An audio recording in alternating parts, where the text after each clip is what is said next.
TitleMatchNetwork.com. What was it like working for Verne? Like any boss, you work for him and you do what he says, and you're happy, he's happy, and if you don't quite do what he says, he's not happy, and probably try to make you unhappy, and you go on from there. I mean, I didn't get into his life, and he didn't get into my life, so No. I just showed up and did what I was supposed to do. Around this time in the early 80s, 83, is when Vince started, gobbling up the territories and, taking all the major names. Was there any contact between you and WWF back then as far as maybe coming into the territory when Hogan and Mean Gene and some of the other top guys from AWA went over? I don't think so. I'm still waiting by the phone, Vince. You would have been a perfect character, to go in it, especially with the Russians. Yeah, eventually they did call me up, but it was like an old, Bobby Heenan and I used to drive in the cars a lot, and one time we were driving by the Indiana State Prison. He looked at me, and I think I was driving. He says, we go by this big long wall built structure. Those guys make $1.95 a week in there. And I looked at him and I says, Bobby, is this another one of your get-rich-quick schemes? Oh. And we kept going. Anyway, and then another time he said, you know what I want to do eventually? I want to work, and then I want to become part of the management and maybe own my own territory. And then there was a particular guy he didn't like in the business. And he says, then I want to, I'll call him Mr. X. Then I want to call up Mr. X and bring him into the territory. I said, really? Why is that? Because I knew he didn't like him. He says, so I could fire him. Huh. And that's kind of what Vince did to me. He brought me in and fired me. Wow. I was there for 2 or 3 TVs or whatever it was. What year was that? In the 80s? I don't remember. What are your early memories of young Curt Hennig? Good kid, funny guy, just he laughed at all my jokes and all my saying. I had him fooled from the beginning. Anyway, I love Curt. I love Curt Hennig. Big River? Huh? Big River? He became a big river. Oh, he didn't become one, he was one. He was a river in high school. We would go to wrestling and dressing rooms in high schools and stuff, and he'd go and take everybody's lock off the lockers. I mean, he had that, he could do that. I don't know how he did it, but he did it. And then he'd lock them all together, and so the kids going to school next day wouldn't be able to find their lock. He was nuts, but he was fun. He was a lot of fun. What are your memories of the Young Road Warriors, Hulk and Animal?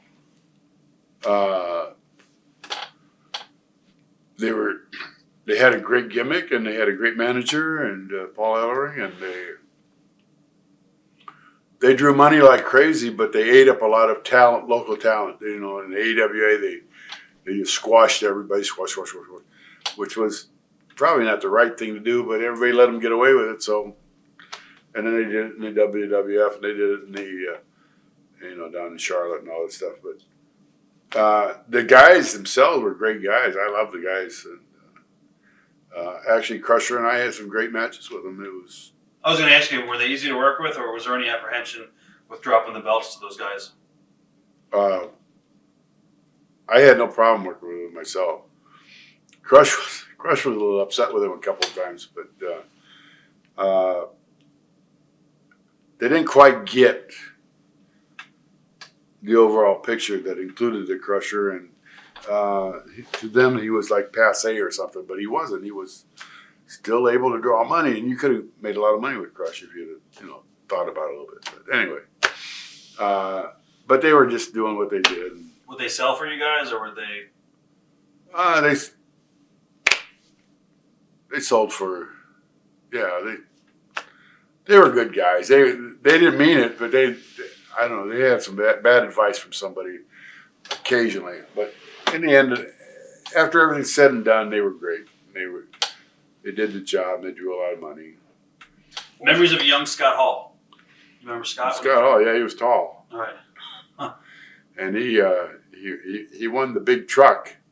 He won the big truck with the big wheels, and right after he won it, I was he and Curt Hennig were going to meet me and take me to the next town, whatever it was. And here they come up. Verne had some kind of a thing where they could win this big truck, and they won it and they kept it, but they weren't supposed to. But anyway, so I see them pull up in this truck, and the tires are this high. Can't see that, can you? But they're like monster tires, bigger than tractor tires. And you have to go up the steps to get into the truck. Oh my goodness! So I climb up there, and that's when I was younger. Now it was still hard, and we drove off to the next town. Scott's, he had potential. He's a big kid, willing. What are your thoughts on this current situation? I don't even know if you're familiar with it. Not. He just has a lot of personal demons and stuff. Huh? He just has a lot of personal demons. I didn't know if you were aware. No, I didn't. I saw him either a year or maybe 2 years ago in St. Louis for whatever that company is. Which one's that? Dixie owns it. Oh, TNA. Yeah, TNA. What was the morale like in the locker room in AWA when WWF started to take some of the major talent from you guys? Well, we just, the AWA, it was a great place to work. Everybody got along, and there was joking and fun, and from the first day I started in the territory, I was kind of an outsider when I first started because I was the ring guy, just not quite up to where everybody else was, and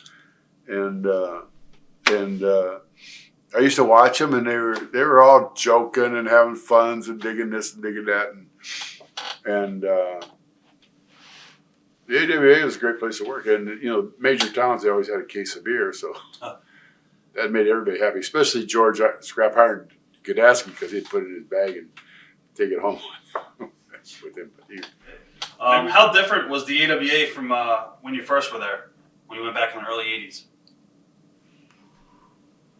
Well, a lot of the talent had been drawn away to the WWF, the top talent. The AWA, when I was first there, and this next time I was there, it was like one of the prime territories. It was the prime territory, actually, because everybody liked to go there, and they were always trying to go there because they could work a lot, they could make money, and the towns drew, and the payoffs were pretty decent. They weren't the greatest, but they were pretty decent. And you can make as much money there as you could in the New York territory or the San Francisco territory or any of the other territories. You could make more money, actually, because all those people wanted to come there. And they did. Ray Stevens came from San Francisco, and Nick Bockwinkel from L.A. or wherever. And they just all came, and they did well, and they enjoyed it. It was a great territory. But when I went back the third time, which was towards the end of a lot of careers, the WWF had sucked away a lot of the talent, and it hurt them. It hurt them a lot. More, not so much the Hulk Hogan's and those people, but the Bobby Heenans and the other people, the Jesse the Body and all those people that were, they weren't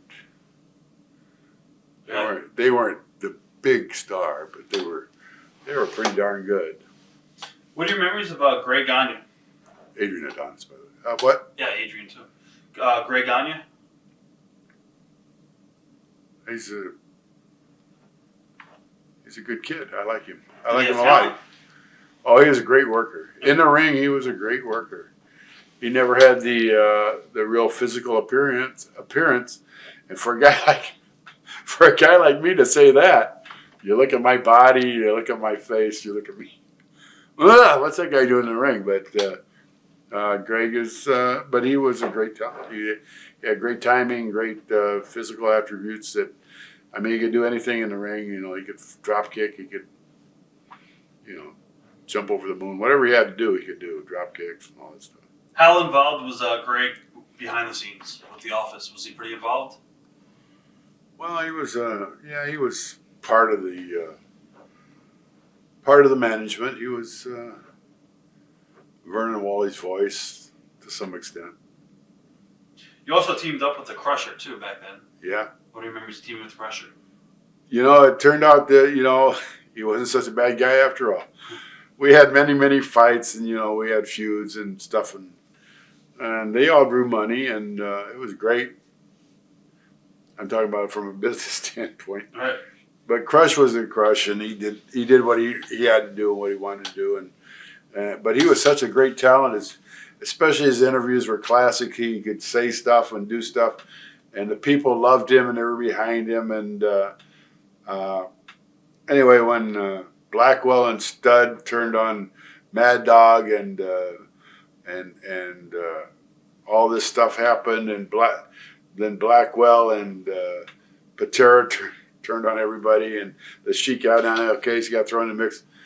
Crush needed a partner, so he picked me, and we got along great. He was a great guy. I loved Crush. I turned out to love Crush. I went from, he's okay, but now, yeah, I loved Crush.